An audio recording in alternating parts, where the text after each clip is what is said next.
gracious!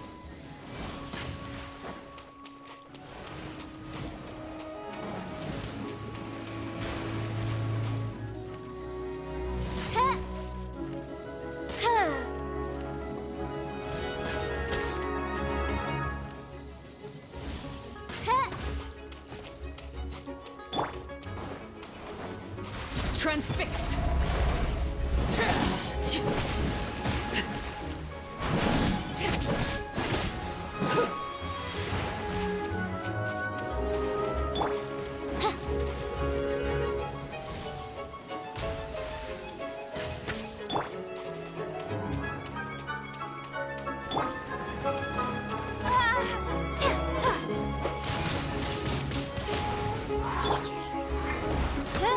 Oz, reveal thyself!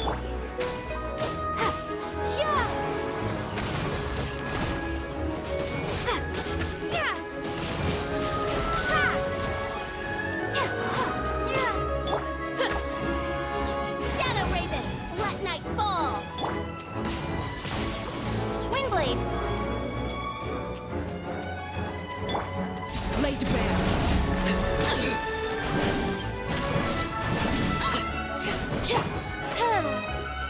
No rest for the wicked. Body and nine.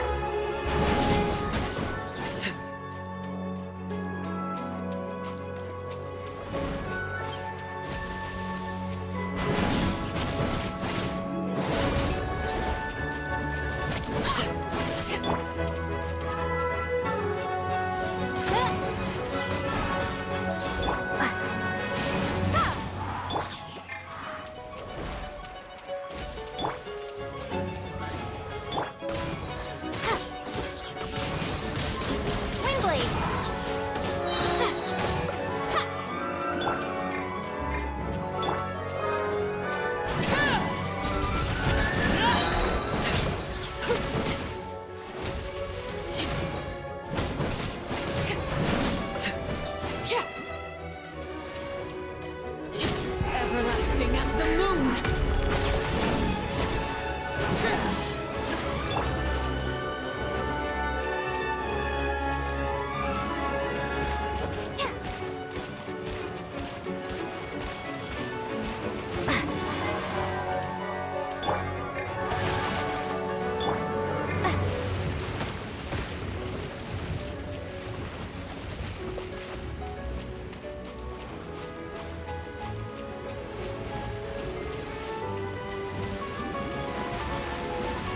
Prepare to be blown away!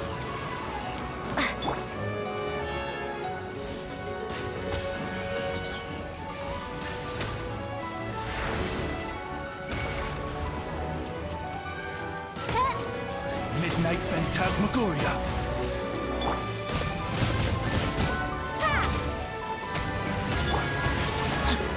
Let me weave you a verse.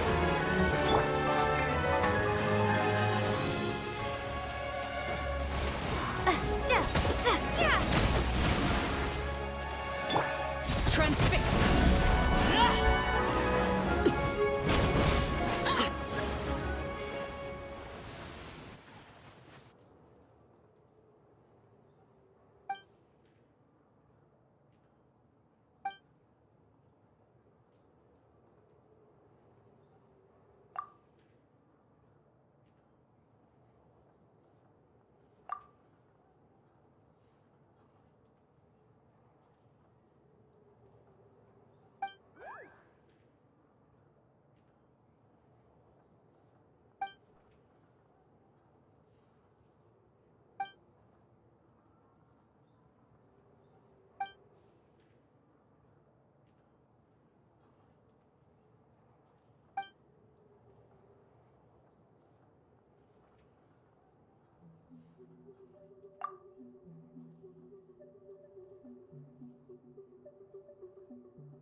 Rain outlines your face.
outlines your...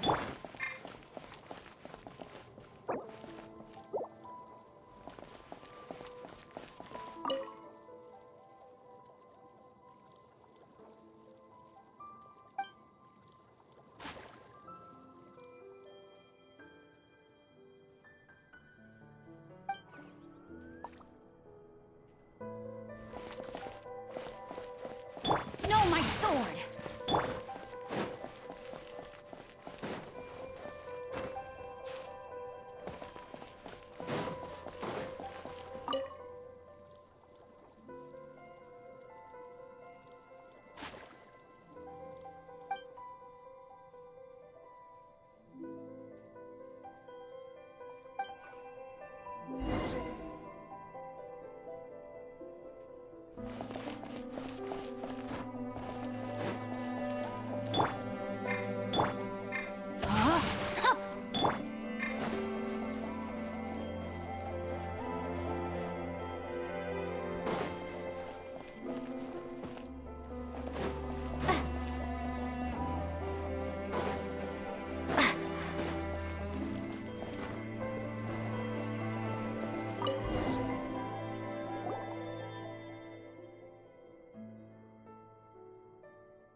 A reward on the road.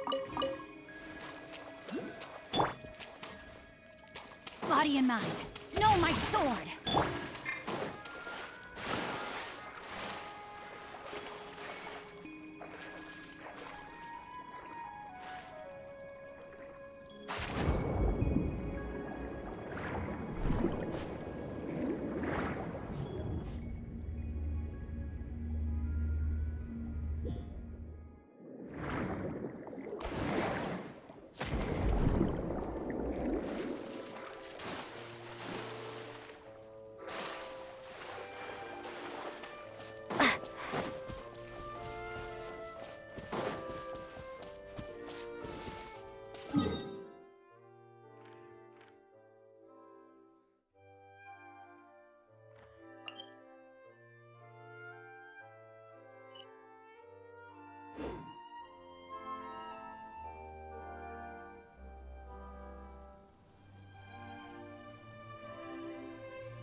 Rain outlines your...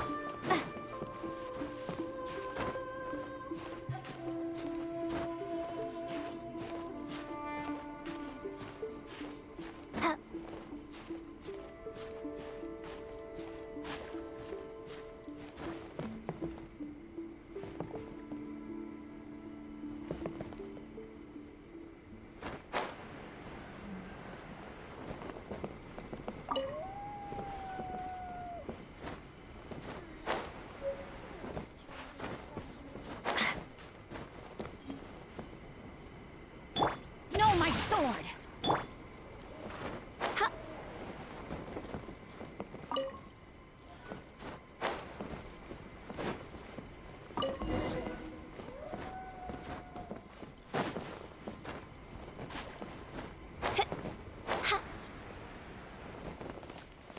Narukami, please. See that he stays.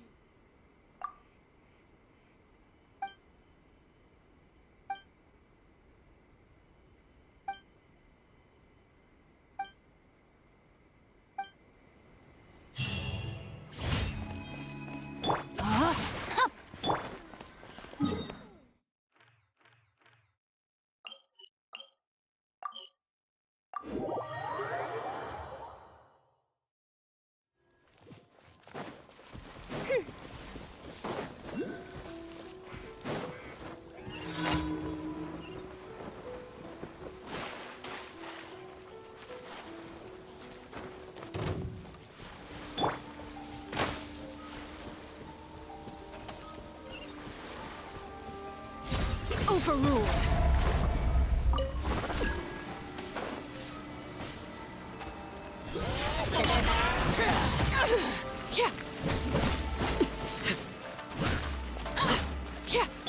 No, my sword!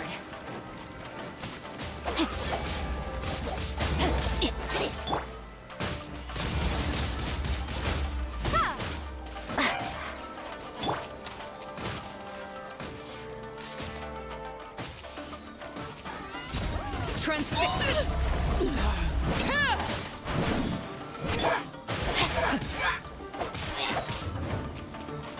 Rain outlines your...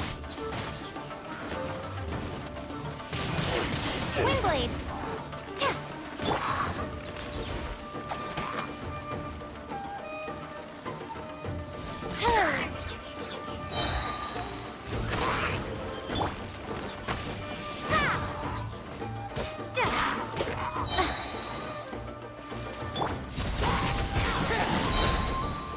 Witness my rise.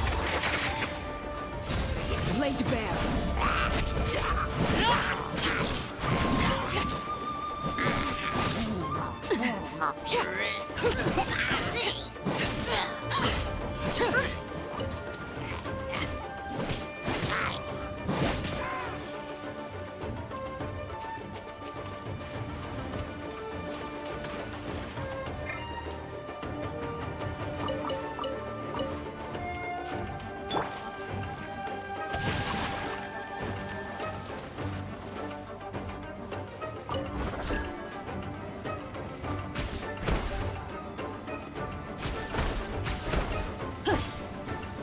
Body and mind.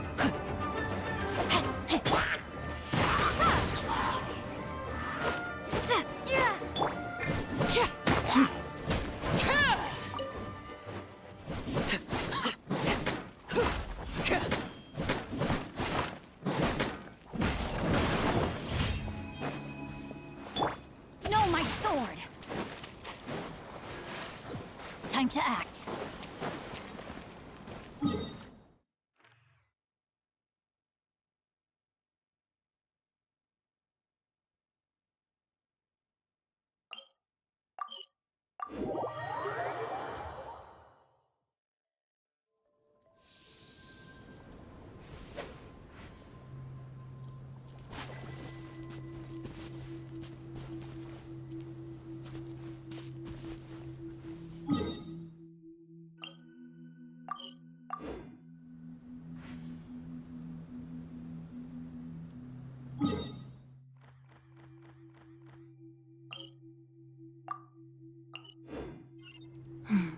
Now, this is what I call a moment. Rain outlines your fate.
sword.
By royal Transfixed! Your lucky day! Finally,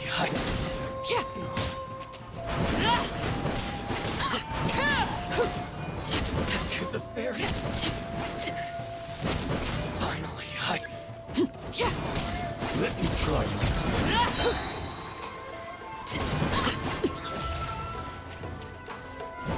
That won't work.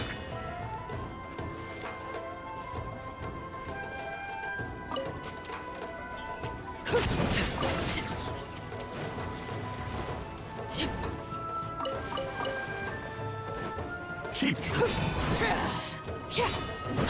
This is where you fall. Laid bare. Cut down. Like...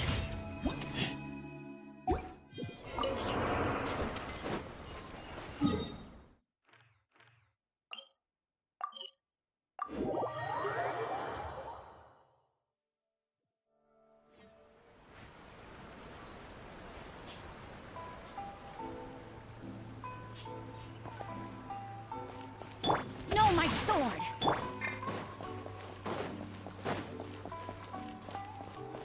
Ad Astra Abyssosk. Welcome to the Adventurers Guild. Thank you for completing today's commissions. Here is your reward. Ad Astra Abyssosk. Welcome to the Adventurers Guild.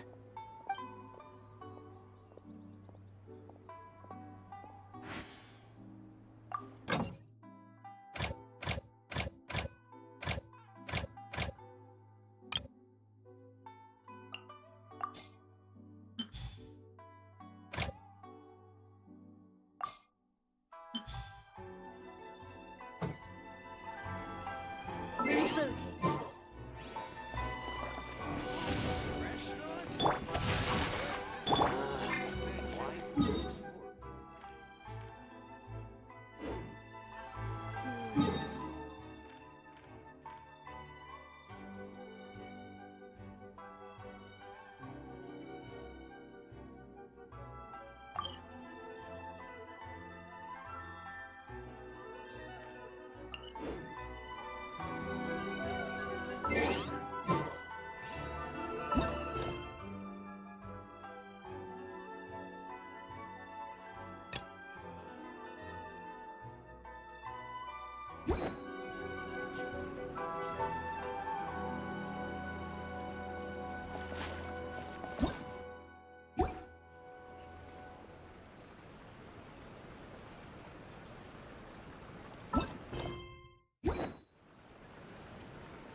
Try some creative cooking. I think this time.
crowd over there. Hi everyone. I'm Sansa, and I'm working on becoming a bard. Thanks for coming out today, and, I guess I'll start the song now. All goes quiet on Star Snatch Cliff. High in the trees, all is... Oh wait, sorry, that's not right. High in the trees, no whiff of the wind, no sign of the birds, no flapping of wings. Then it goes. Pause. Pause for a moment, and... Oh gosh, this is so embarrassing. I'm making a complete mess of this. I didn't get tongue-tied at all on the 42nd time, or the 90th time. So why can't I get it right now? The 42nd and 90th time? Yep. I rehearsed this 100 times to try and perfect my performance. So, this is my 101st time playing this song. But my first time performing it live. I really thought it would go well this time. But nope. I blew it again. Though not for lack of practice, surely. I guess I need to figure out what I was doing right on my 42nd and 90th attempts and keep practicing. Right. That amount of practice should have been more than enough. If it still isn't working, maybe it's more a question of how you've been practicing. Actually, the Traveler here has loads of experience with performing music. Why don't you tell us what your method is? Maybe we can give you some suggestions.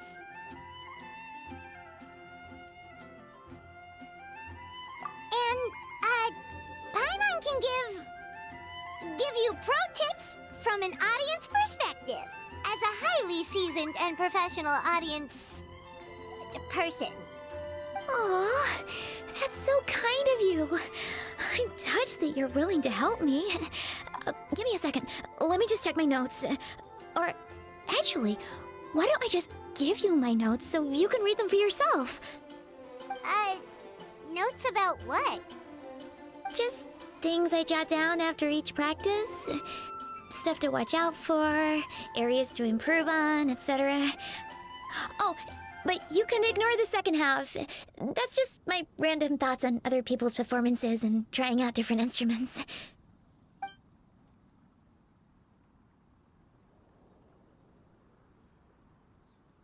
Whoa, this is denser than the encyclopedias in the Mondstadt library. So are you like a music scholar, collector, librarian? Well, my parents always hoped I'd become a scholar, so they made me take classes in all of those things and more. But now, I'm applying everything I've learned in academia to becoming a bard. Well, I'm all ears. Where do you think I'm going wrong? Have I misunderstood some core principles of music theory, perhaps? Or am I approaching my rehearsals wrong?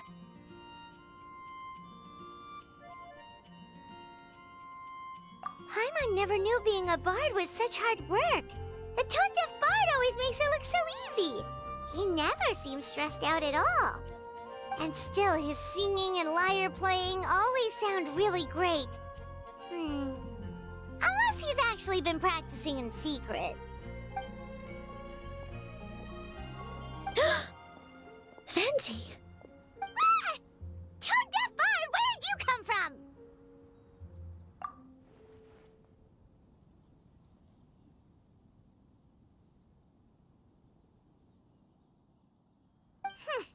Well, Paimon sure hasn't missed that attitude.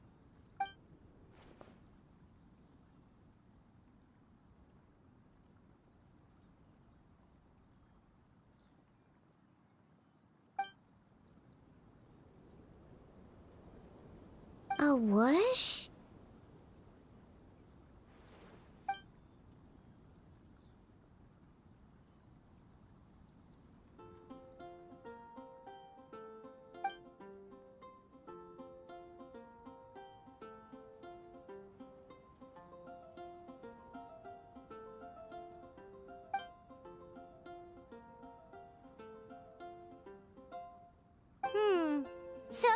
wasn't a cat that stole the leaf, right? And with your allergies, you can't exactly go chasing it down.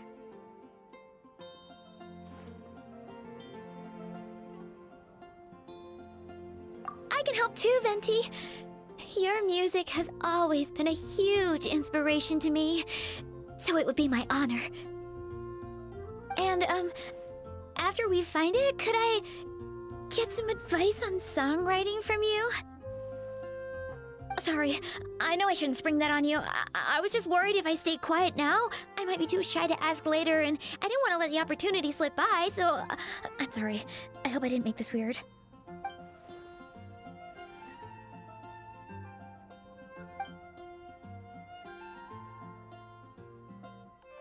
Wow, really? Okay, I'll just grab my... Wait, where's my notebook? Oh, it's right here. Sorry, give me a second.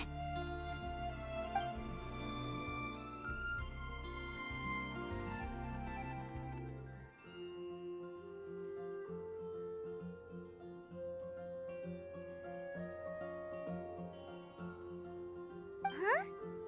But then, why did her performance go so badly despite all the effort she put in?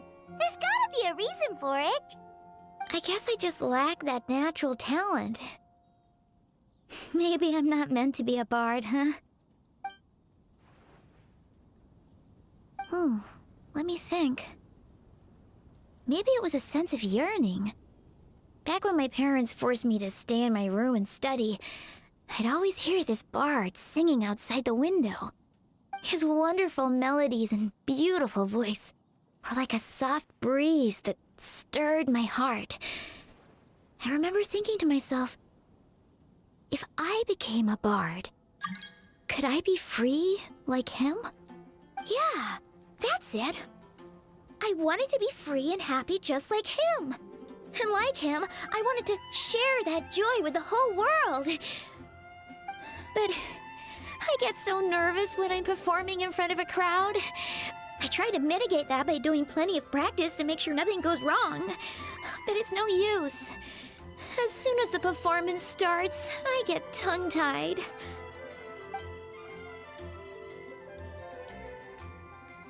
What? But I can't even get my words out.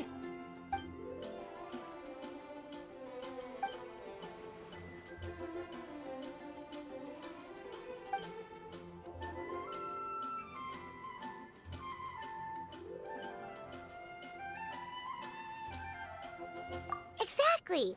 If you really want to share freedom and joy with the world, first you need to be the freest and happiest person of them all.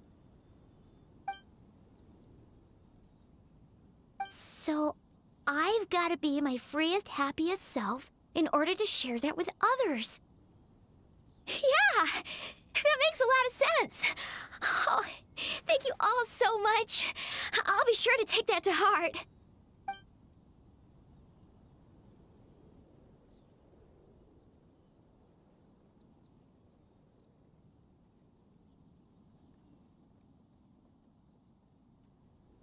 In that case, Paimon will be the audience. Paimon is the most professional and freest audience you'll ever find.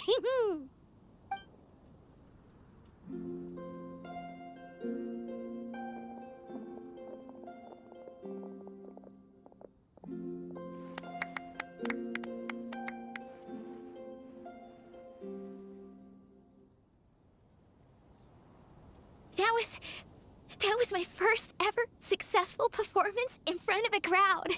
For once, I didn't stumble over my words. Oh, I'm so happy. Once the music started, it felt like I became one with the wind. I could roam freely, and nothing could stop me.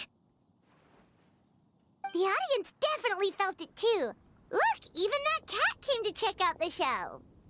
Wait, a cat?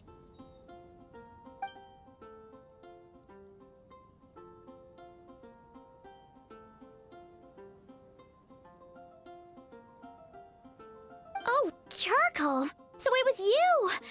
I'm sorry, that's my neighbor's cat. Whenever I'm rehearsing, it always comes to sit on the windowsill and listen in. What was that in its mouth? Was it the leaf with Venti's poem? Charcoal! That belongs to Venti. It's very important to him. Could you give it back? You've helped me so much. I feel bad that I have no way to repay you.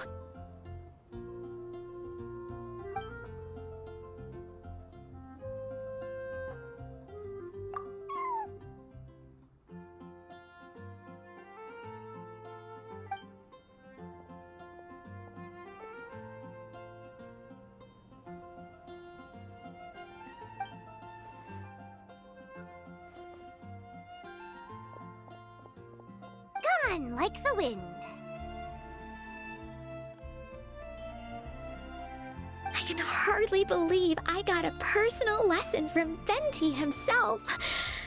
I must find time to thank him properly. Oh, and of course, I owe you two a huge thank you as well.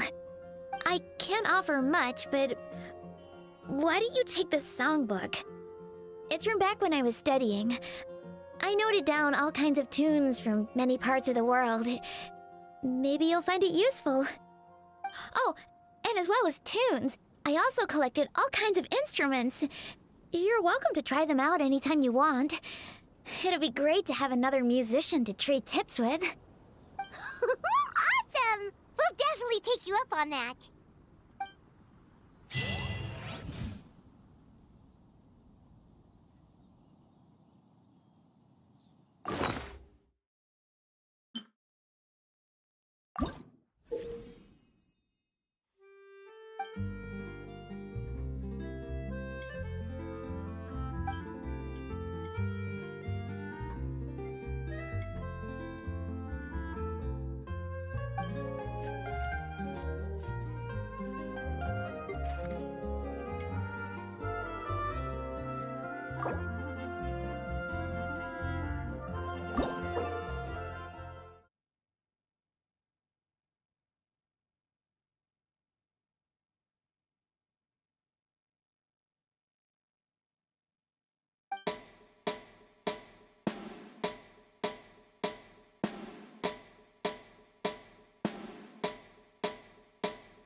Rain outlines your fate.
I never...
Afraid? I'll catch up. Or do you not even have the courage to be afraid? Closer now.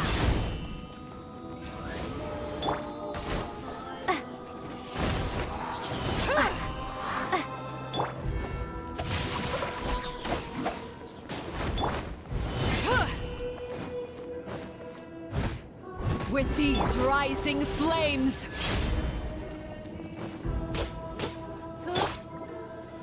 Ring cutter. Closer now. Midnight Phantasmagoria! How amusing. With these rising flames.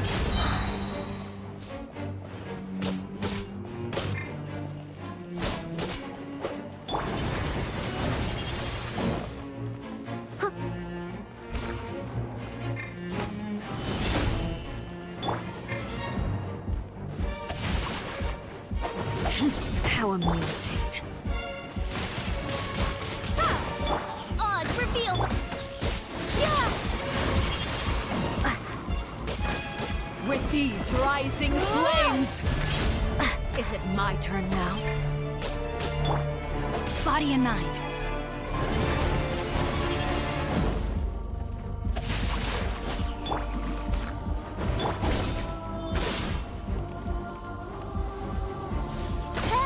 Is it my turn now?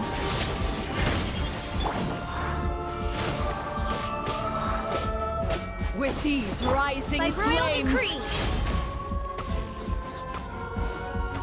Spare your energy. Running is oblivious. Closer now.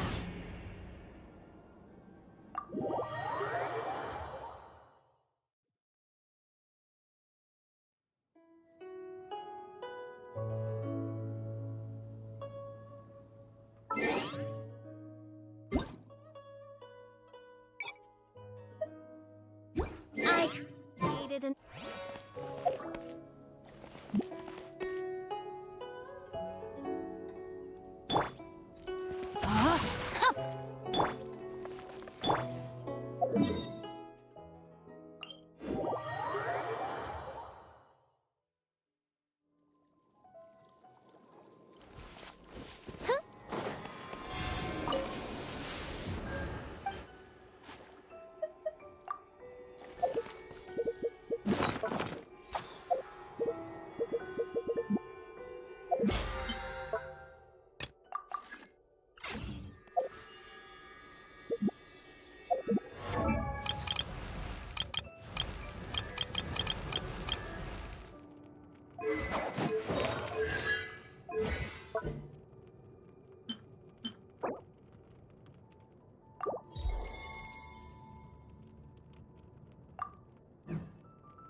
Afraid?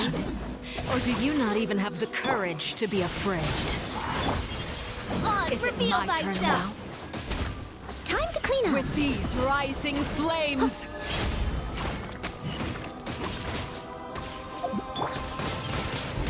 Is it my Windblade, turn now? gone! Shadow Raven, let night fall! Closer now. Body and mind.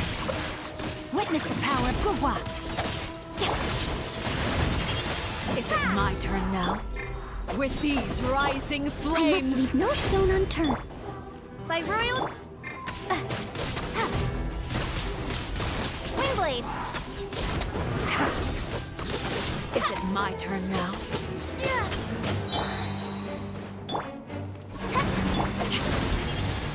Rain outlines your fate. With these rising flames. Midnight Is it my turn Phantasmagoria! now?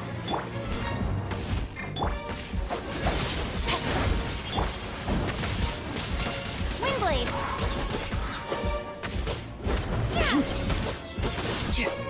Is it my turn now?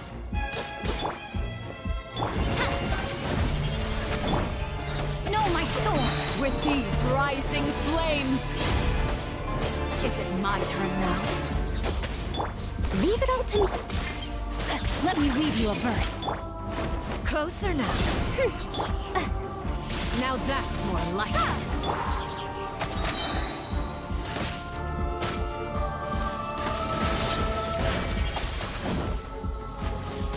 With these rising flames, Rain Is it my outlines turn your now? fate. As a dutiful maid would.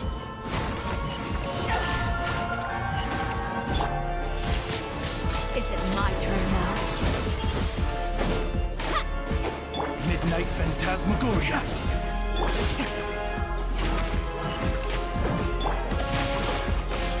With these rising flames, is it my turn now?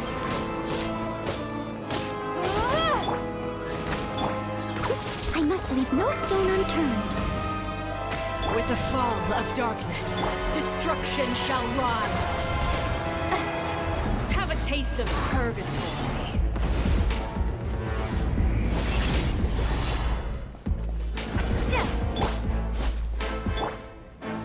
Closer now. No, my sword! Look at you. Trapped like a bunch of helpless animals.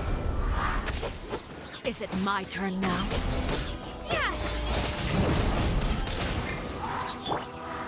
Shadow Raven! Like a let fly night fall. tangled in a web. Spare your energy. Running is of little use. With these rising flames,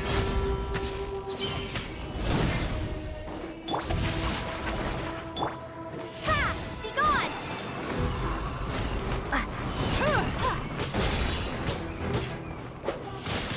is it my turn now?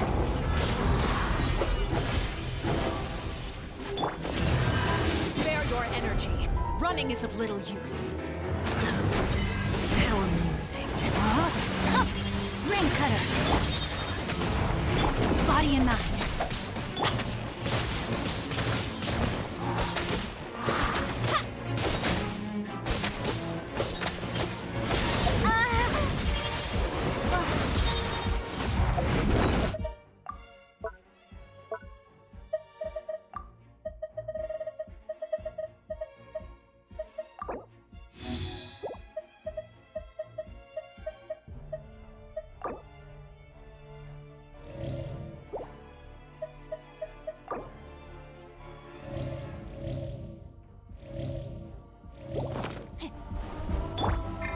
Wings of darkness! Come, sever night from day! No, my Closer sword! now. Is it my turn now?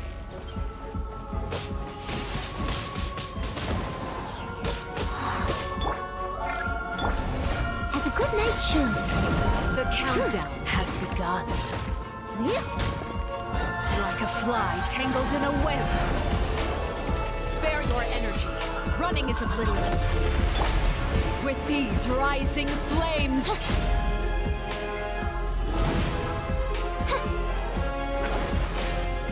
why the hesitation?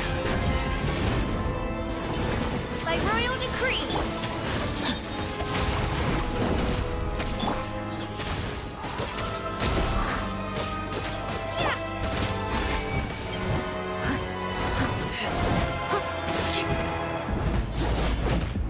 With these rising flames,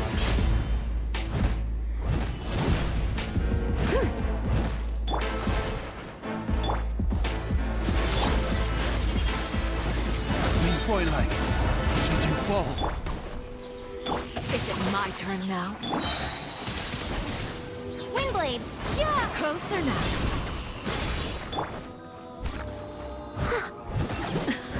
I'll catch up. Look at you. Trapped like a bunch of helpless animals.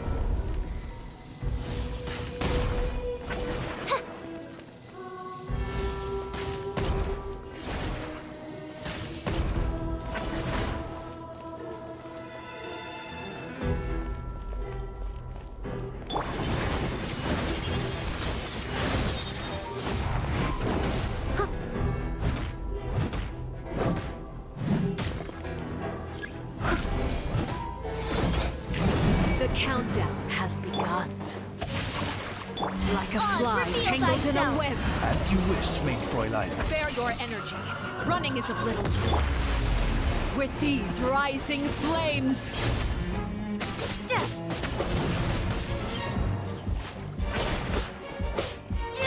is it Steady my as turn stone, now? Let me weave you a verse.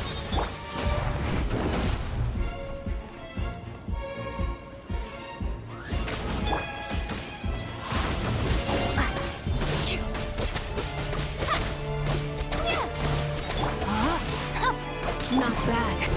You've proven to be a worthy opponent after all. Spare your energy. Running is of little use. Have a taste of purgatory.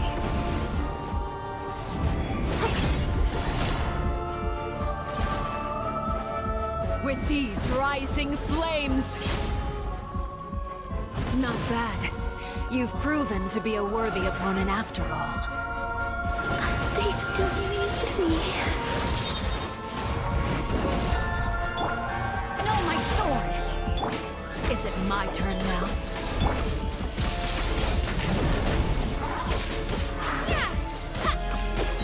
Like a fly tangled in a web. Spare your energy. Running is of little use.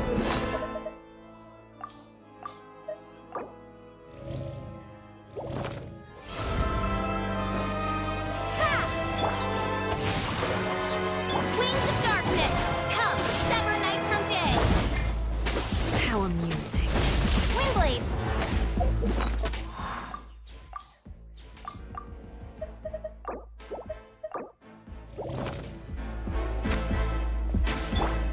I summon thee.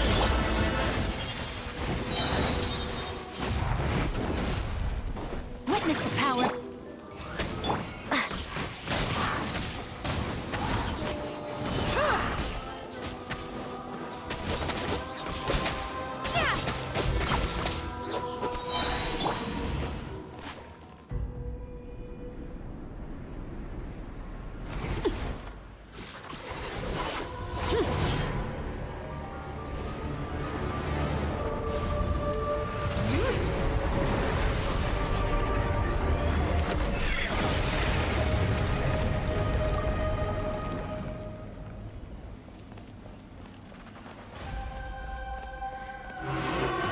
Kindness has been seared away. My blade is all Rain that remains. outlines your fate.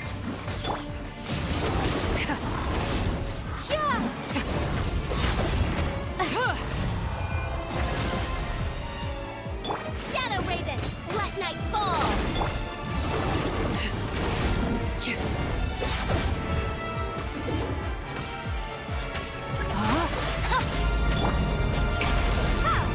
Let's see how strong your resolve truly is. By royal The sun and moon have set.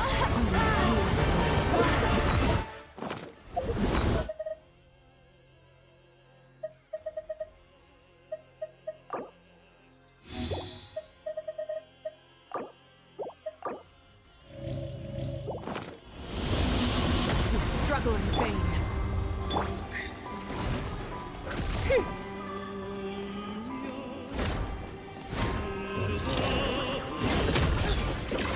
Doth thou wish to witness my true power? Oz, Rain outlines your Wingblade.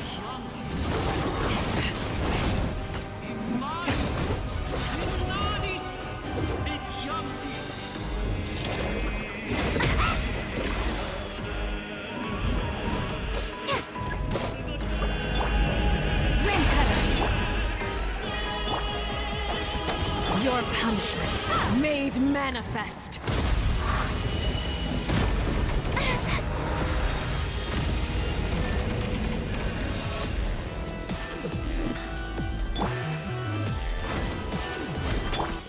Time to act.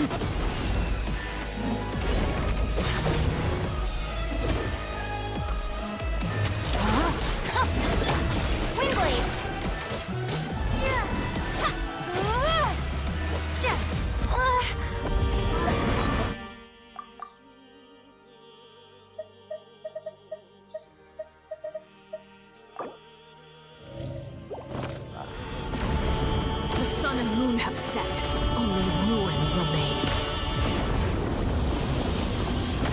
struggle in vain. No, my sword!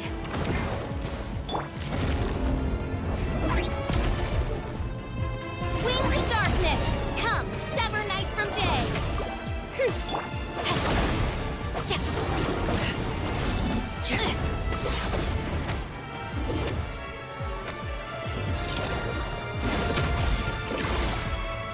Rain outlines your fate. By royal decree! Let's see how strong your resolve truly is.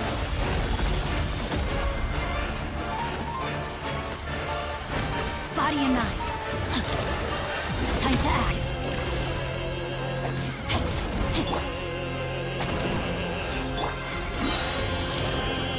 I have done everything right.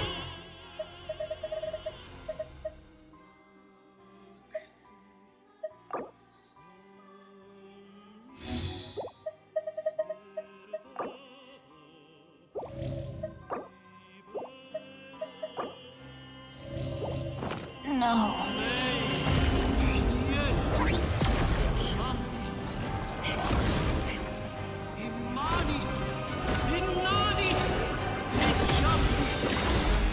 I must leave no stone unturned.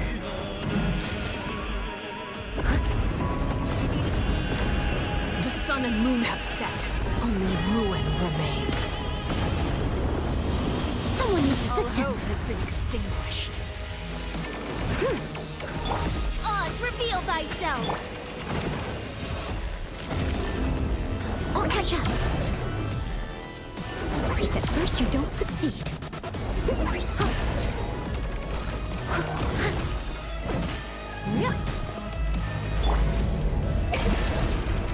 Let's...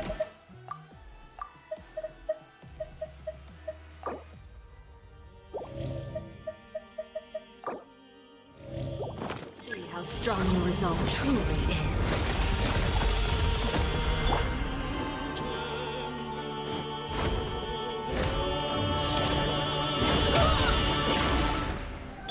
By royal decree!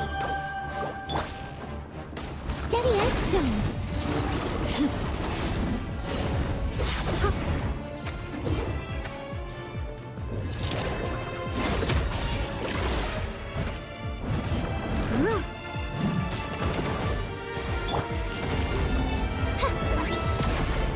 Shadow Raven, let night fall! Leave it all to me.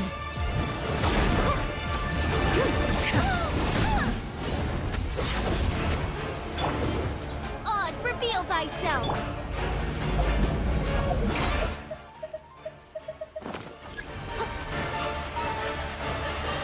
Your punishment made manifest.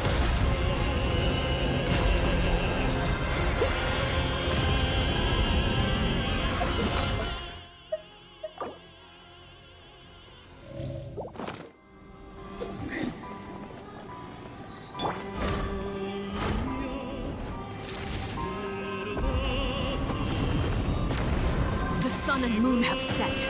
Only ruin remains.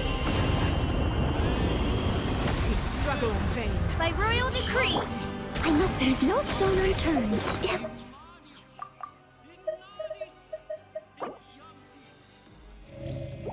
It's my honor to serve you.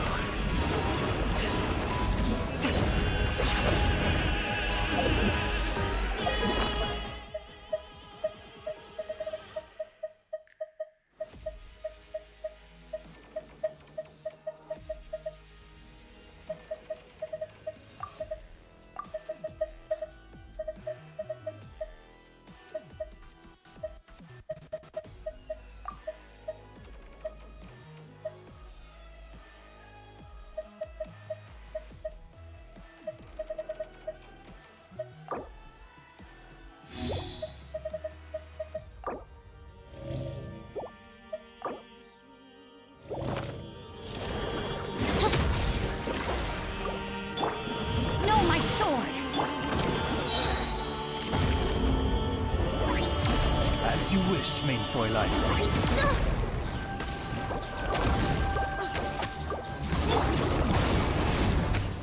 I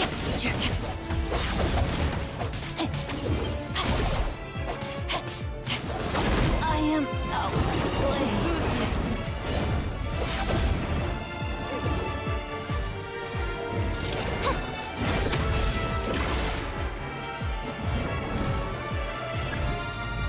This realm is no home for a princess.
Traveler. Oh, Paimon feels like she's been asleep for the longest time. Paimon's head feels super heavy. Did we oversleep? Do you even remember going to sleep last night? Paimon thinks it was after the Sub-Zero's festival. The Sub-Zero's festival! Have we finally escaped from the Sub-Zero Samsara? Quick! Take off your Akasha terminal!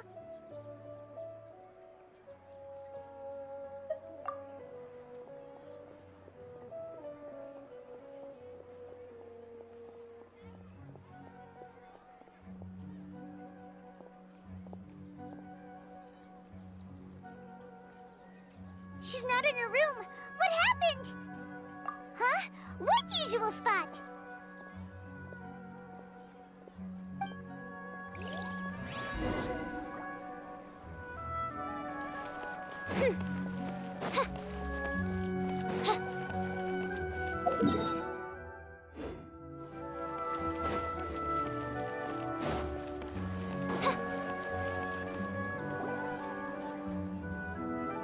Well done, Traveler and Paimon.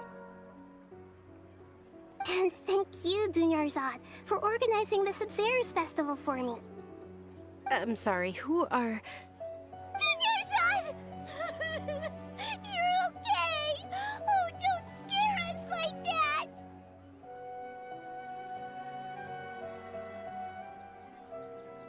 Oh, Traveler Paimon. I have something amazing to tell you. I just had a dream, and I saw Nilou performing the dance of Sub-Zeros.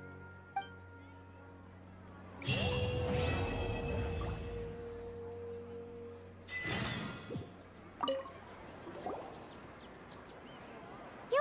actually Nahida, aren't you? Paimon felt like Catherine was acting weird when we met at the Sub-Zero's festival. And...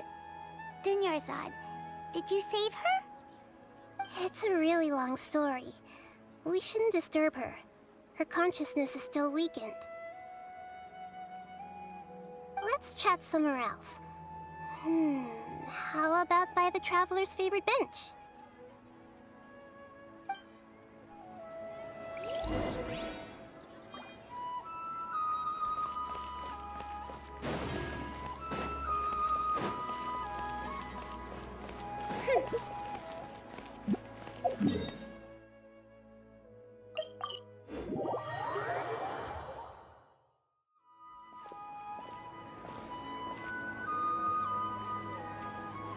Let's talk about Dunyarzad first. It's such a relief that she's all right. After we parted on the last day of the Sub-Zero's festival, I left the city and saw what the Traveler had described. Among the countless dreams, I found one that was growing fainter and fainter. This proved my suspicion. Once Dunyarzad could no longer bear the Akasha harvesting her dreams, her consciousness began to dissipate.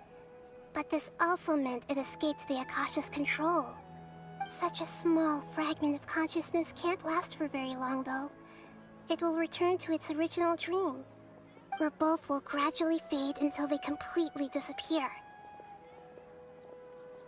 I used all the power I had to keep her dying dream alive as long as possible, but it still wouldn't have lasted for much longer if it hadn't been for you two breaking the samsara. So it looks like we did manage to save Dunyarzad in the end. And not a moment too soon.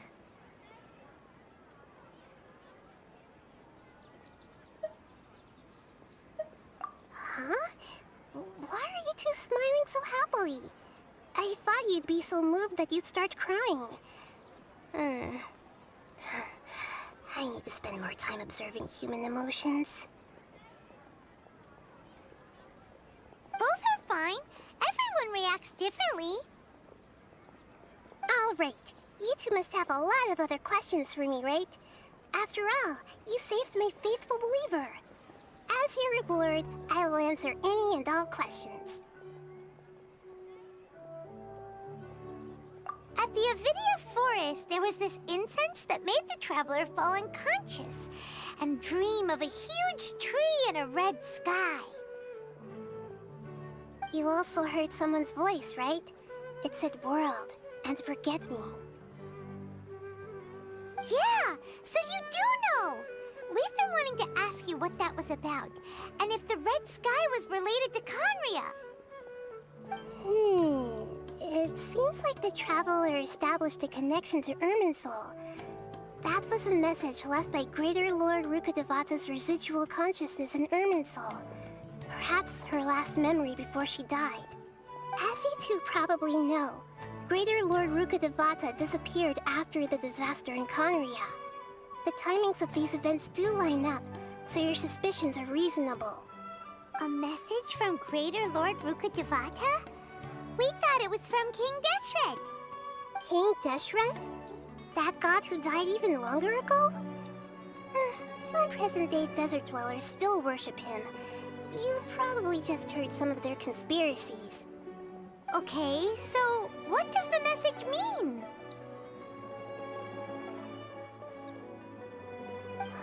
I still haven't managed to decipher it. Even the Akasha isn't currently capable of doing that.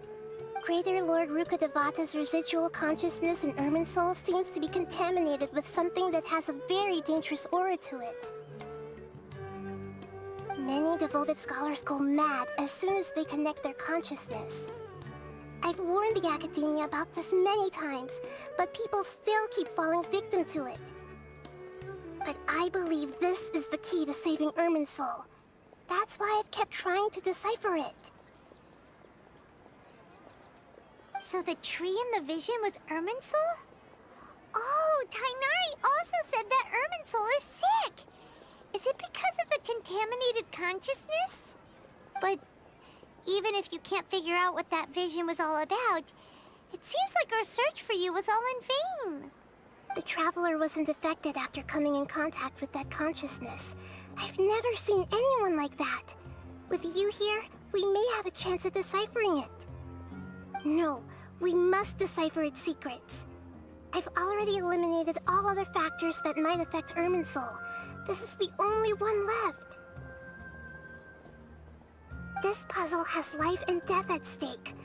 It could determine Irminsul's fate, as well as Tevat's.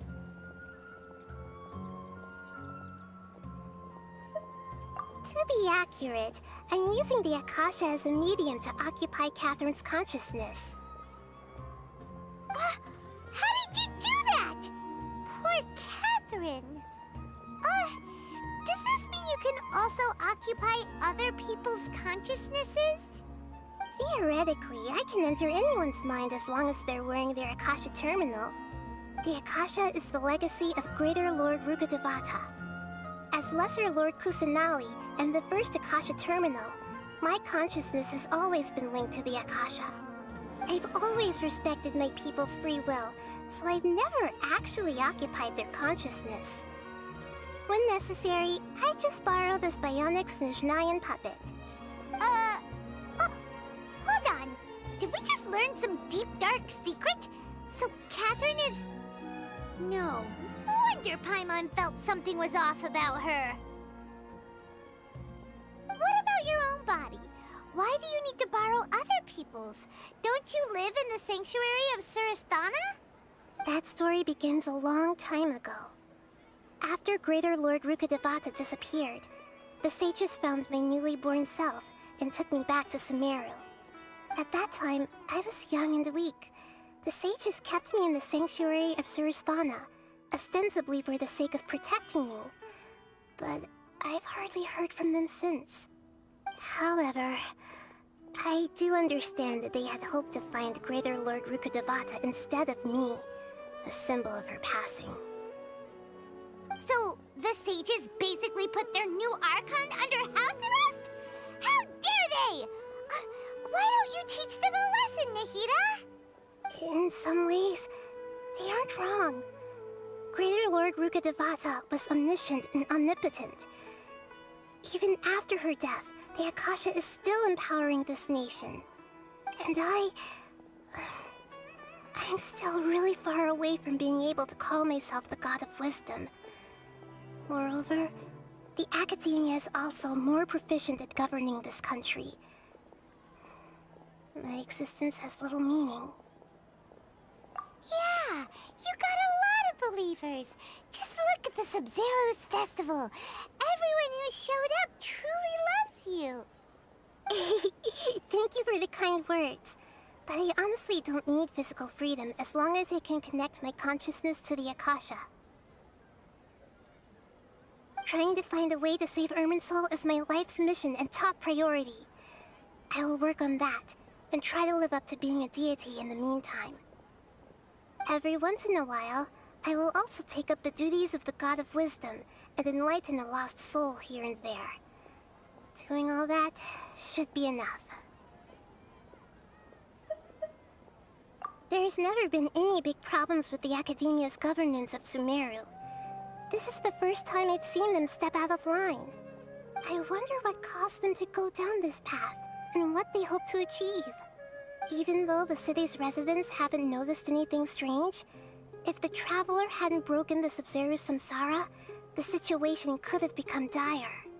I tried to do some investigating in the Akasha, but I couldn't find anything suspicious. And all the people of interest seem to purposely avoid wearing their Akasha terminals. I think they're deliberately trying to hide something. Oh, that reminds Paimon. In Gandharvaville, there was a sage who had invited Tainari to join some kind of project. Could it be related? Regardless, I need to first investigate the sage's motives, make things right, and punish them if needed. But I'll have to be discreet, or they'll see me coming.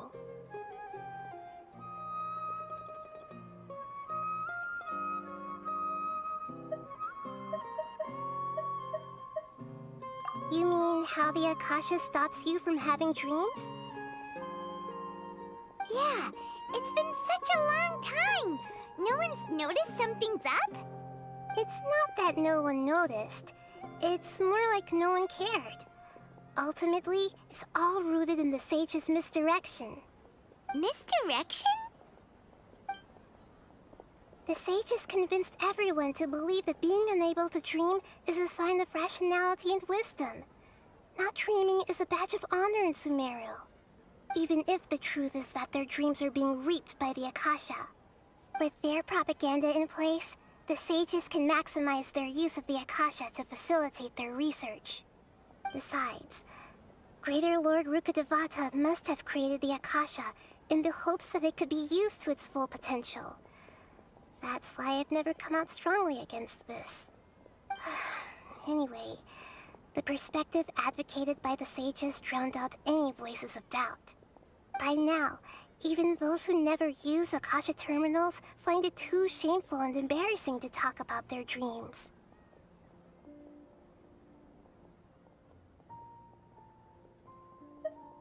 Got it. I hope my answers were satisfactory, seekers of knowledge. To be honest, maintaining Dunyarzad's fading dream took a lot of mental energy. I think I may need to rest for a while. Oh, and you don't need to worry too much about the sage's activities for now. The Akasha won't be able to conduct another project on the scale of the Sub-Zero's samsara in the immediate future. Go and get some sleep. Leave everything to us. What a relief. This is truly the most exhausting birthday I've ever had. Traveler? Paimon? Why am I here? Do either of you know? Maybe you were sleepwalking. You know you can't wake up a sleepwalker. We happened to walk by, so we thought we'd wait for you to wake up. I see. Huh. I should visit my maintenance personnel sometime. Oh, I'm fine. I better go. Thank you.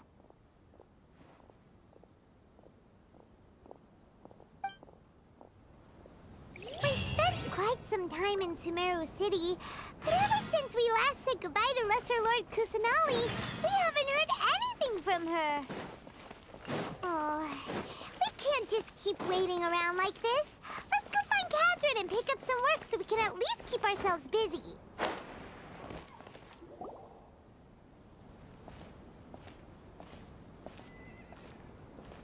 Astra Avisask. We meet again, you two. Hi, Catherine. Do you have any commissions for us today? Commissions, huh? Let me think. Oh, how about this? Please attend the Academia's Academic Symposium this afternoon and recite a love poem on stage. Wait, say what now? And if possible, please also use your camera to capture the reaction of the audience upon finishing the poem. Huh? What kind of commission is that?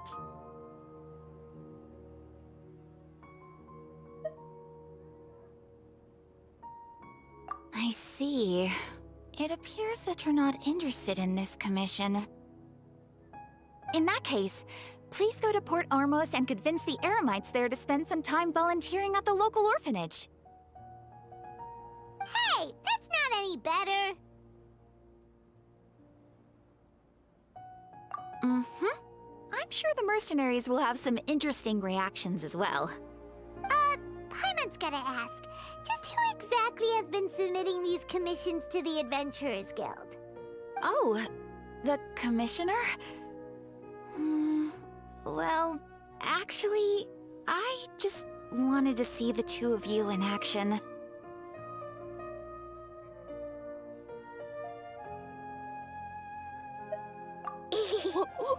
Was it so obvious?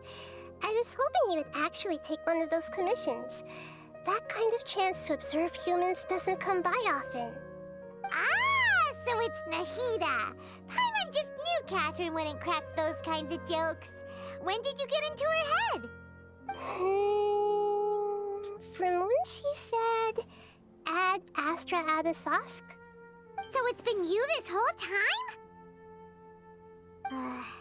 Are you done resting up, Nahida? Yes. I've been sleeping ever since we parted ways, and I even had a really, really long dream.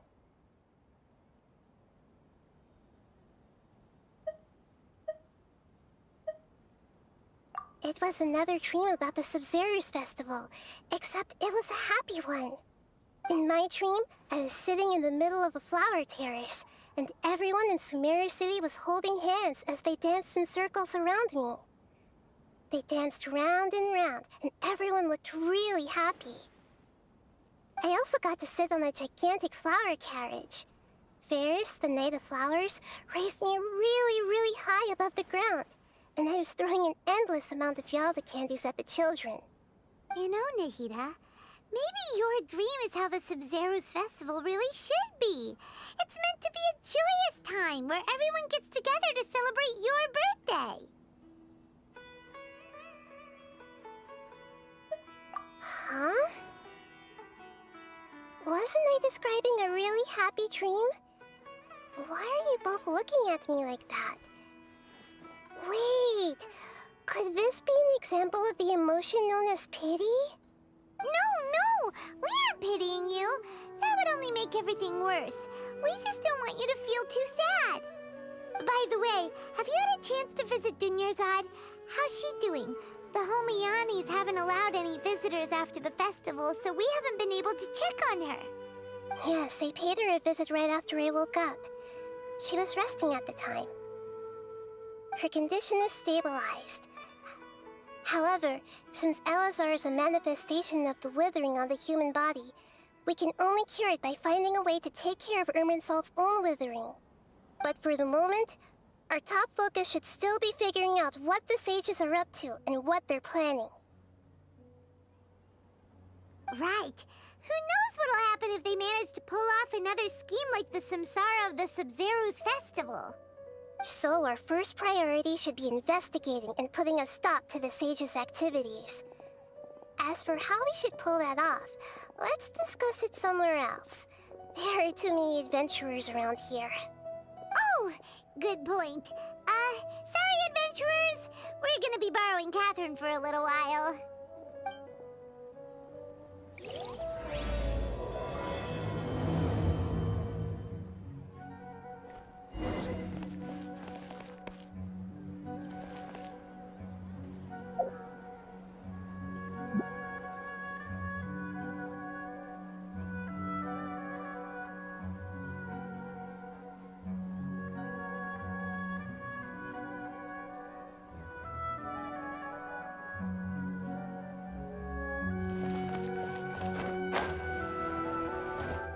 let's continue our chat here. Okay, so do you have any ideas on how we can investigate the sages, Nahida? Actually, I've already done a little bit of work on that. But for now, I want to hear your thoughts.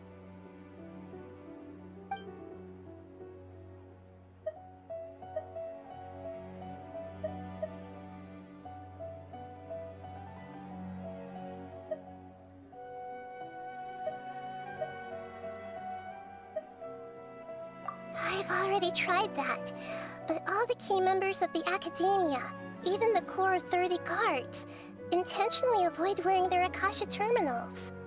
It seems that from the very beginning, they've been guarding against info leaks from the Akasha.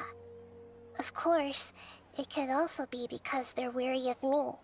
Have you already caught the sage's attention? I'm guessing not yet, but distrusting me would make perfect sense if they've ever paid attention to the urban legends about me. In any case, I probably can't take over their minds directly.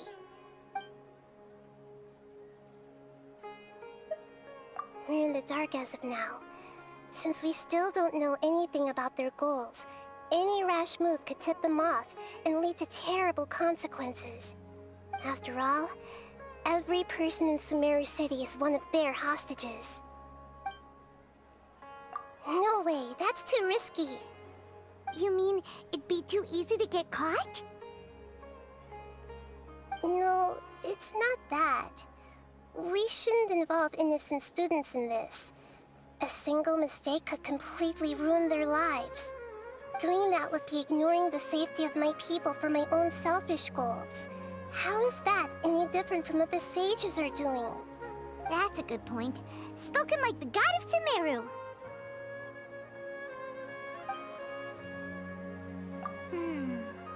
Are we really out of ideas? Nahida, you're super smart, so you already have something in mind, right? Don't keep us in suspense. Spill the beans already. According to a popular theory from the Vahumana Darshan of the Academia, rejecting impractical motions at the beginning of a planning session will give more weight to the actual proposal. Okay, but aren't you the god of wisdom? You don't have to use that kind of gimmick to make us take your ideas seriously. Well, I've been thinking that if I can't directly possess the leaders, and if I can't get ordinary people involved, then I should find someone who's already involved, but hasn't decided to side with the sages. You're saying we should recruit a spy? That does sound like it could work. Oh, before coming back, we met someone named Alhaitham. He seems like he acts alone, and he likes doing stuff behind the Academia's back. They probably aren't in cahoots. Actually, I already have someone in mind. Do you still remember that female scholar named Setaria? Setaria. Paimon remembers now. Isn't she the one who's always trailing behind the Grand Sage of the Academia? We ran into her basically every time the Sub-Zero's festival repeated itself. You could even say we're old enemies by now. Paimon still remembers the smug and mean way she always spoke to Nilou. I've always liked observing all kinds of people, and Setaria has always stood out from the crowd. She was born in the desert and was hailed as their greatest genius. Her academic gifts allowed her special admission into the Academia, and also gave her the opportunity to serve as the sage's assistant. Oh, Paimon didn't know she was from the desert. She must be pretty special then. Paimon feels like most of the desert dwellers around the city are working as mercenaries. The name Setaria means star. When she lived in the desert, she shone like the brightest star in the night sky. Later on, she was chosen by the sun. The star was given a place in the daytime sky to complement the sun's dazzling light. Soon after, the star witnessed the sun scorching the earth, which brought forth many disasters. The star began to waver. Instead of staying beside such a sun, wouldn't it be better to return and light up part of the night sky? But in the end, she couldn't give up the radiance of daytime. To cope with her shame, the star buried her guilt and closed her eyes. From the sound of it, Sataria's just hung up on the research opportunities here. But she doesn't really support the academia. She still feels guilty about not doing more for the desert, right? She's just running away from her problems. Indeed. When they are presented with complex moral issues, many people will simply plug their ears and go with the flow until the problem can't be fixed anymore. She's suppressing a lot of guilt, but before she realized it, she had already become the sage's accomplice. She can't deny her part in their schemes anymore. Right. We must somehow make her face her problems again. That way, not only can we get useful intel from her, but she can also use it as an opportunity to redeem herself. From my past observations, Sataria will take a day off from the academia every 10 days to do some shopping in the city. Tomorrow afternoon just happens to be a shopping day for her. That'll be our chance.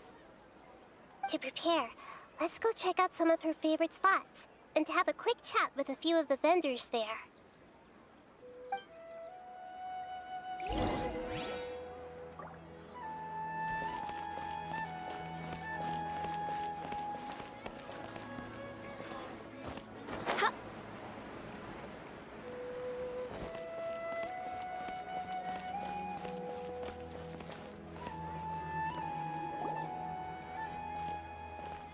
This should be Sataria's favorite fortune-telling spot.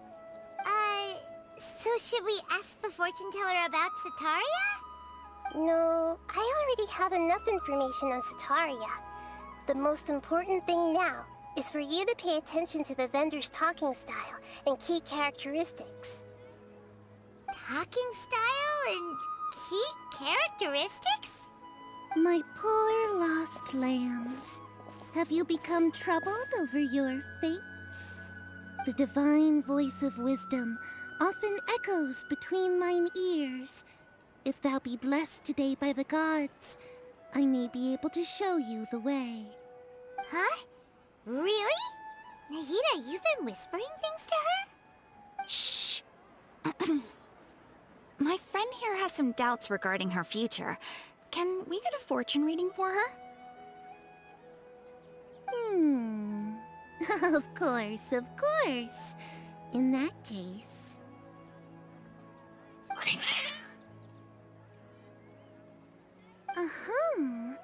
It would seem that Harut and Marut are quite wary of you. Perhaps, at some time in the past, you have somehow offended the gods. Only mocking the god of Animo, questioning the lord of Geo's financial savviness, and brawling with the god of Electro. Do those count? Oh, nothing. Go on, pick an aspect for her to divine. Love prospects? No problem at all.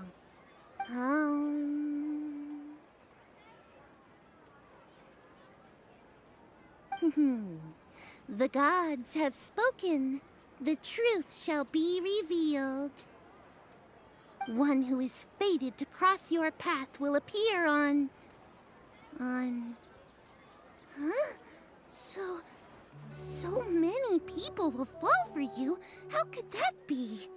Harut, Marut, did you two spoil my divination? I've never read a fortune so absurd.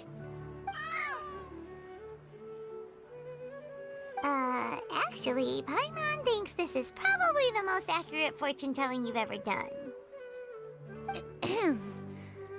I admit that the orientation of today's celestial matrix is, suboptimal. As such, there will be no charge. Is that so? Well, that can't be helped. If you were to bring some food offerings for Harut and Marut on your next visit, perhaps they could help you reverse the wheels of fate.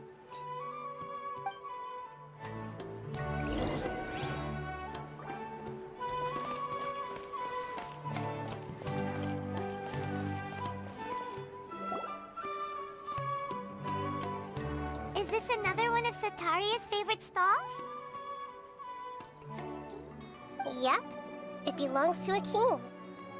His father helped Sataria a lot when she first moved to Sumeri City, so she still comes by whenever she has time. When they start talking with him, listen carefully to the details of her conversation. Ah, dear customers. Would you like to look at some pottery? We caught wind of your great craftsmanship, so we specifically came to take a look. Oh, I recognize you. Aren't you Miss Catherine from the Adventurers Guild? Sounds like I'm in for some big business. Speaking of, where did you learn this trade?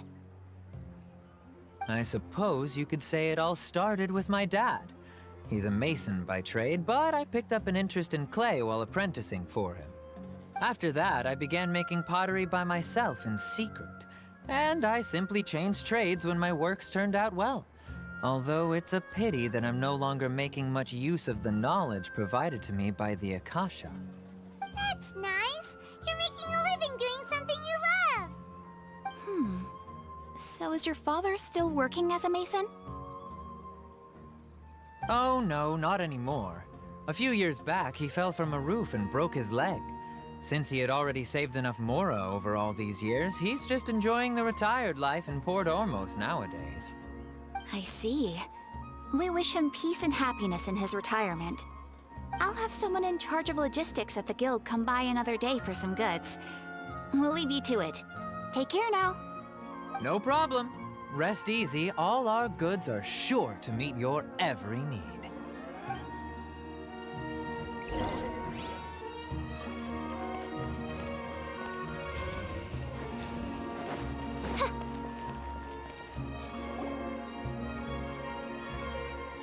This should be our final stop. Sataria's always thinking of this restaurant when she's working at the academia, so she always comes by whenever she's out in the city. Nahida, you've really thought of everything. It's my duty to protect Sumeri's citizens, after all. Hi there. I feel like I've seen you down by the docks before. Huh? Sorry, I don't quite remember. If I recall, you were having a discussion with someone about shipbuilding at the time. Ah, that's right! I've always been really interested in feats of marine engineering. After all, I grew up in Liyue Harbor and spent my entire childhood staring at the ships going in and out of the port. I came to Sumeru to study, but failed to make it into the academia due to my lack of talent. But I'm still discussing all kinds of problems with different scholars, and I'm continuing to study and perform research from the restaurant's basement. I'm sure I'll get into the academia after their next round of exams. What an admirable spirit for learning! Amazing! Sure, but you'll find hardworking people wherever you go. So this restaurant has a basement as well? Huh. First I've heard of it. That's right. It's not usually open to patrons. Most of the time, employees use it for breaks or to hold private events. I see. Guess that makes sense. Well, good luck with your studies, Miss Chishan. Thank you so much. As long as I can make it into the academia as an official student, I'll be happy.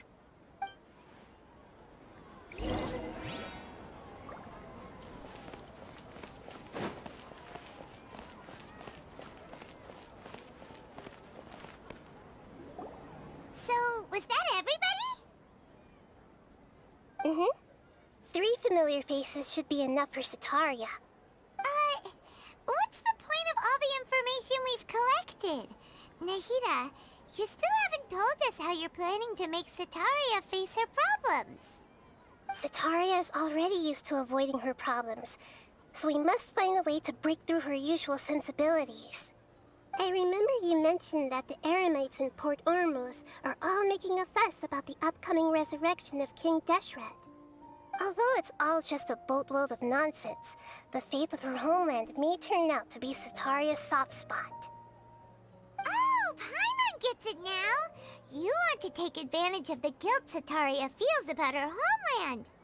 Although she knows she should return home to help the people of the desert, all she's done is conspire with the sages.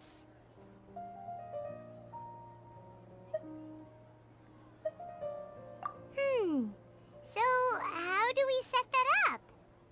Well, King Deshret is long gone, and Sataria is also too smart to fall for any simple tricks. If we simply engaged her under the guise of King Deshret's believers, she would definitely be weary of us, and we may not get anywhere. But if we were to borrow some of her close acquaintances to talk with her, her reaction would probably be very different. So, you mean you're going to possess those people we just talked to? Yep. Possess them through the Akasha. Imply they've already converted to the faith of King Deshret, and then convey our made-up will of King Deshret. As long as everything goes smoothly, we'll get through to Sataria for sure. She'll never guess that we had anything to do with it. Ah, so that's how you're going to use all the info we collected on these people. It's so that you won't slip up and break form. Possessing them will only work if you can manage to pass off as them. Exactly. So, best of luck with impersonating them. Huh? Best of luck? But we don't know how to possess anyone. That's no problem at all. I'll just share all their senses with you once I've possessed them. As long as you're also wearing an Akasha terminal, the effect will basically be as if you've possessed them yourself. Huh. That is pretty convenient. But why does she have to do this? Can't you do it yourself? Although I've been observing humans for a while, I've never been good at imitating them. You're not wrong. It's always been painfully obvious whenever you try to pass as Catherine. If it was at all possible, I would have preferred to leave these people alone. But seeing how things are now, I probably should just accept it and push on. Yeah, don't beat yourself up over it. We're only doing this to help everyone, and we'll only be borrowing them for a little while anyway. Alright, then let's give it a go tomorrow afternoon.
for rule.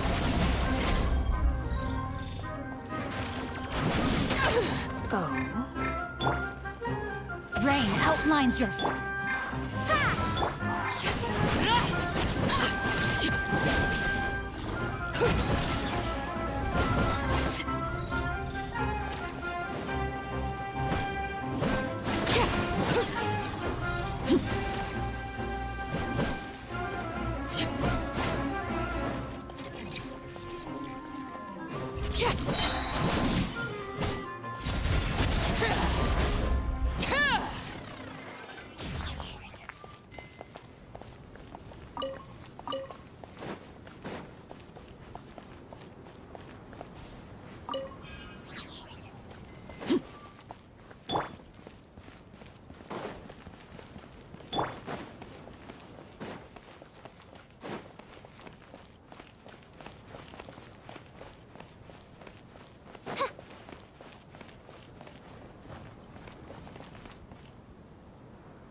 Windblade!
Laid bare.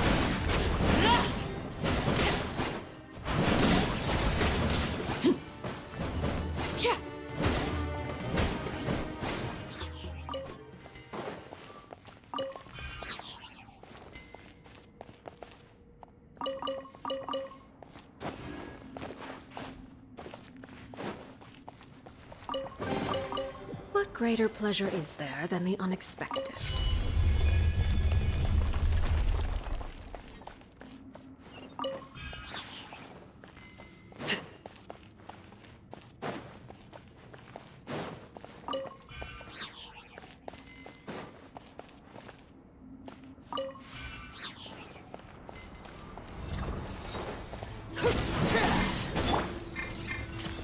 No, my sword!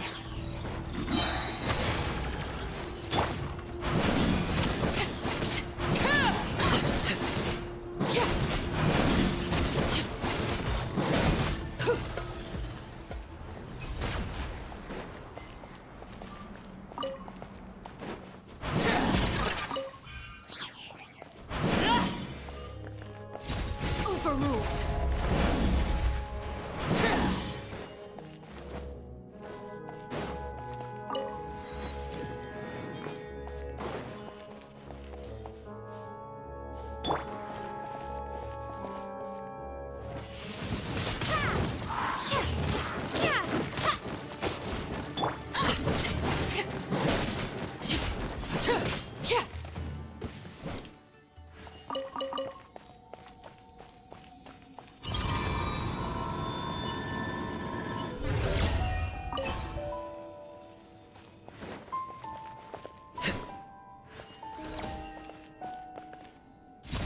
Transfixed.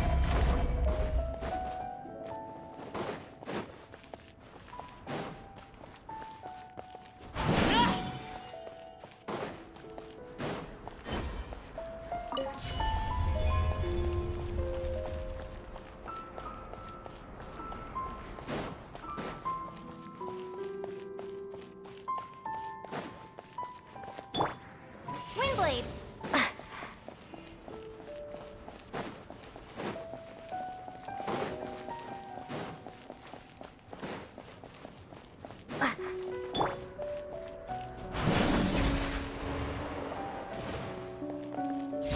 Overruled.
laid bare.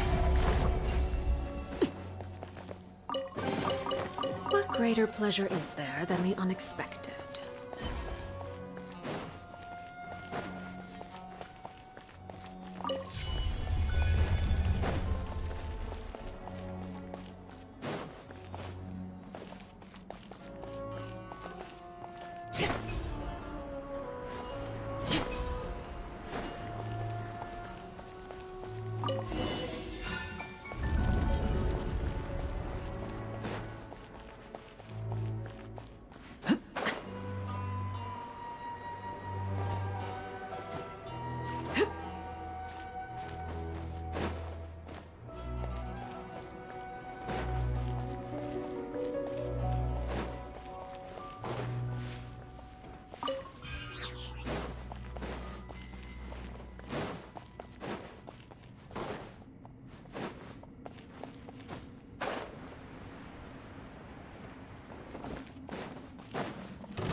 Transfixed.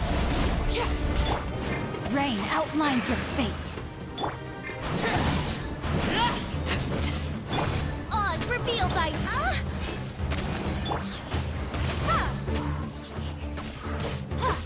be gone.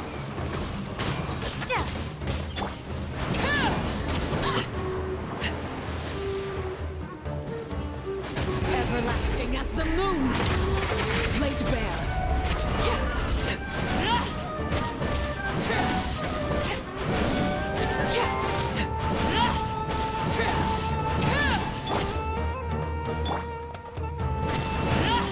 No, my sword! Let me weave you a verb.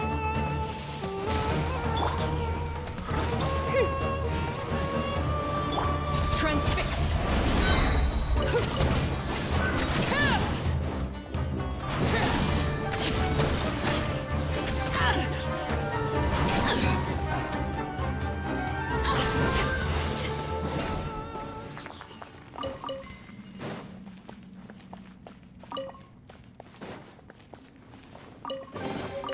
What greater pleasure is there than the unexpected?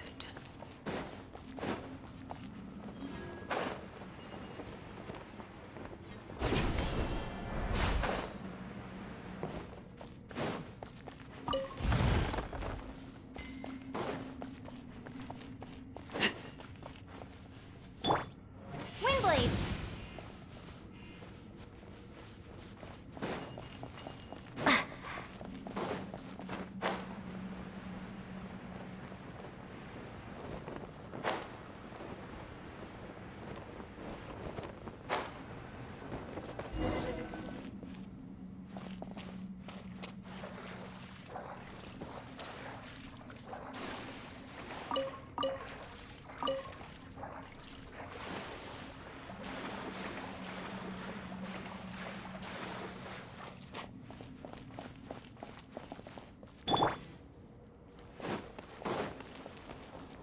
By royal decree.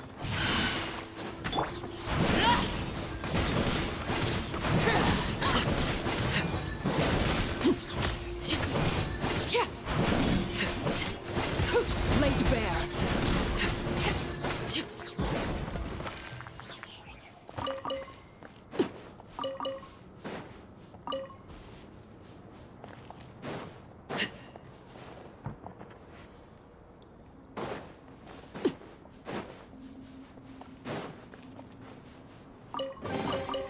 An impressive bounty.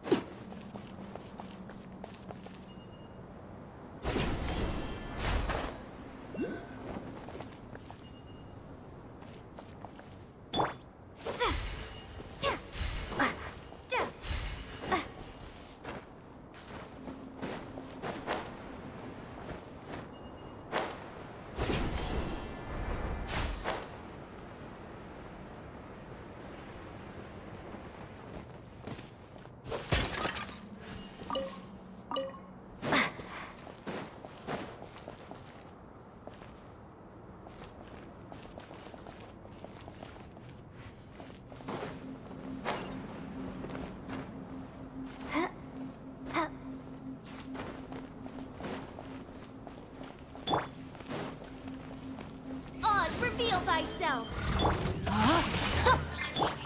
Transfixed!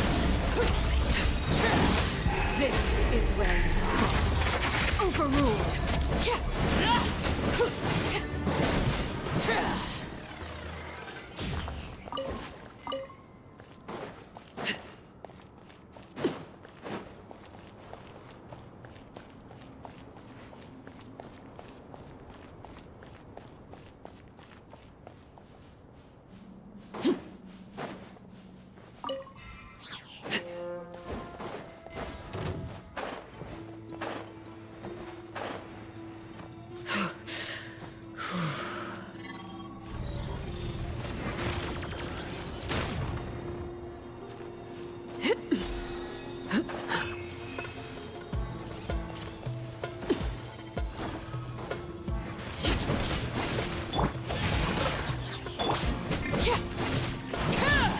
Laid bare.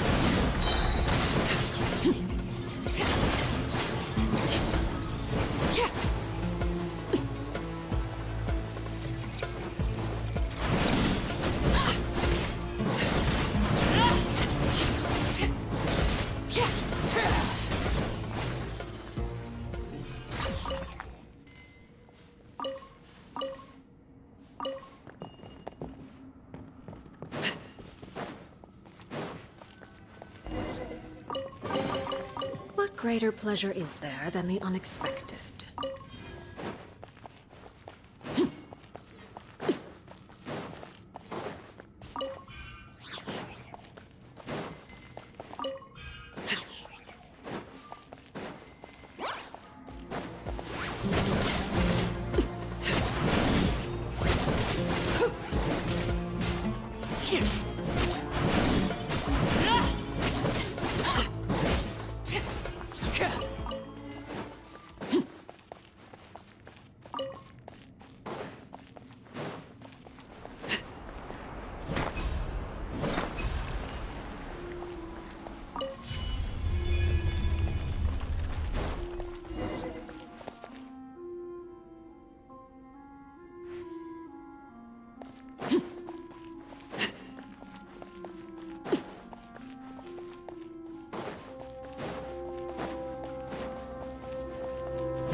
impressive bounty.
Impressive bounty.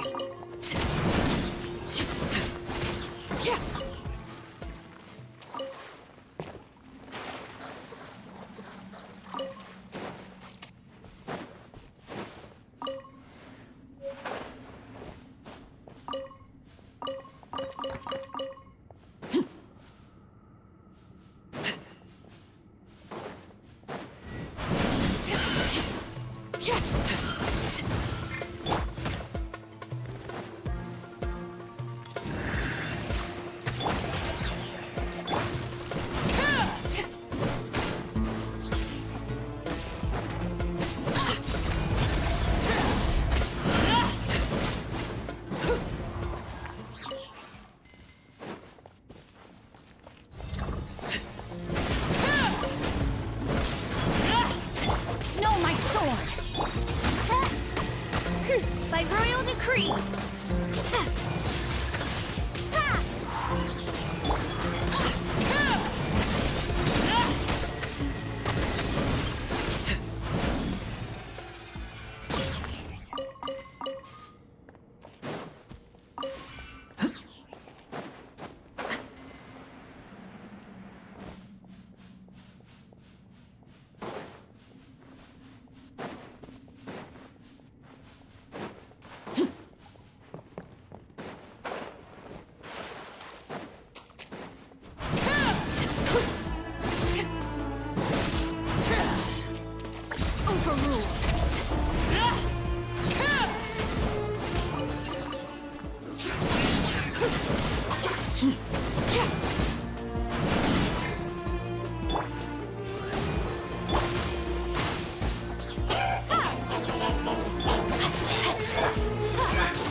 Midnight Phantasmagoria!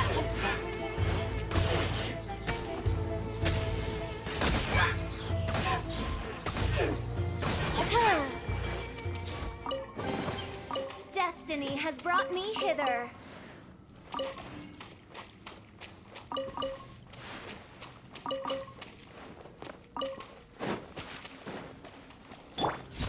Transfixed.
Cry out my illustrious name.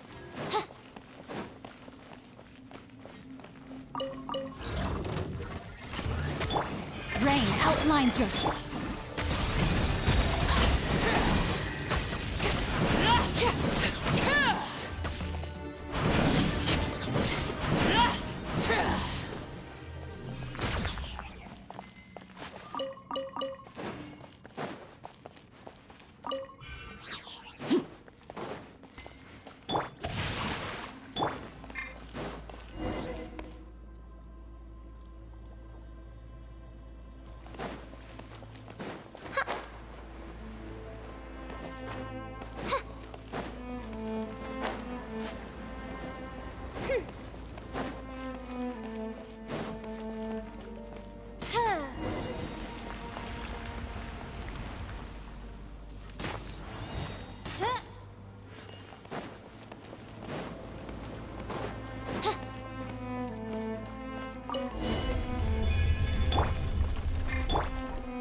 Everlasting as the moon!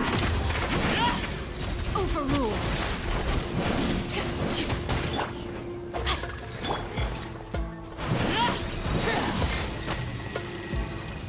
Oz, reveal thy... Know my sword!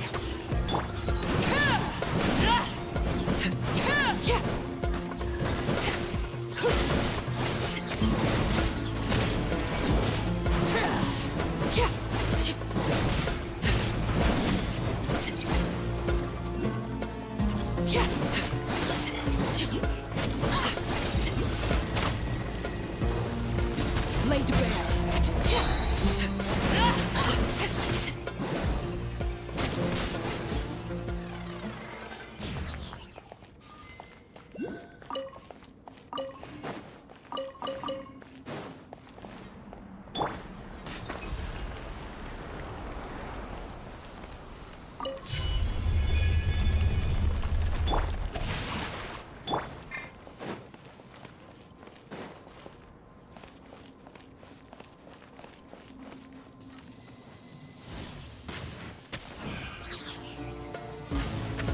By royal decree.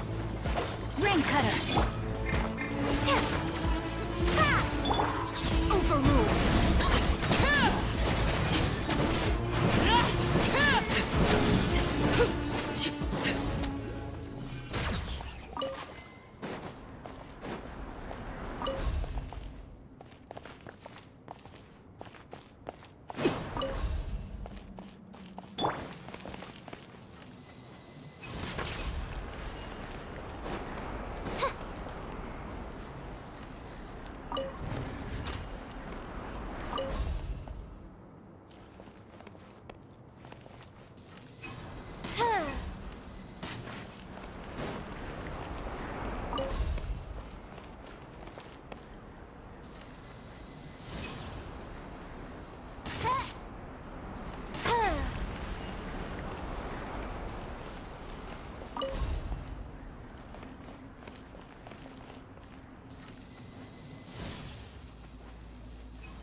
Rain outlines your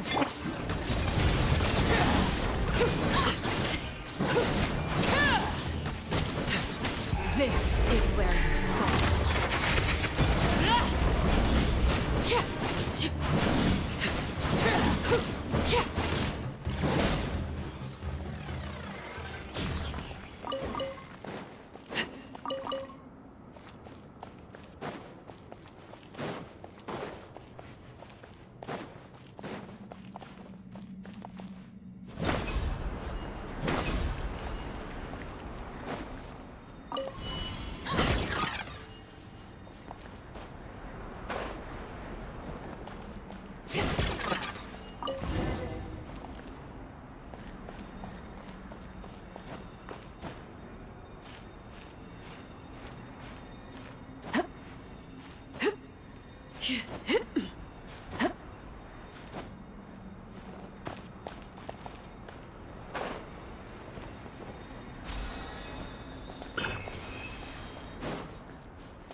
outlines your face.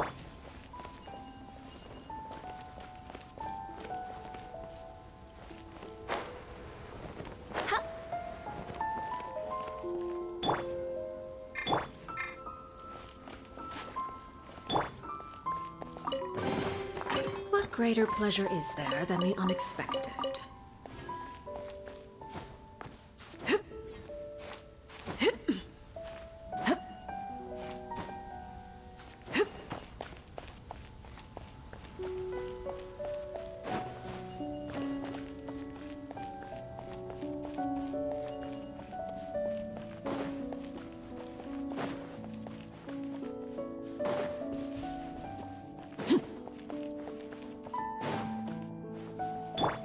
By royal decree.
I do worry about the well-being of my retinue during my impromptu absence. I'm sure the good people of the Adventurers Guild are absolutely fine, mein Fräulein.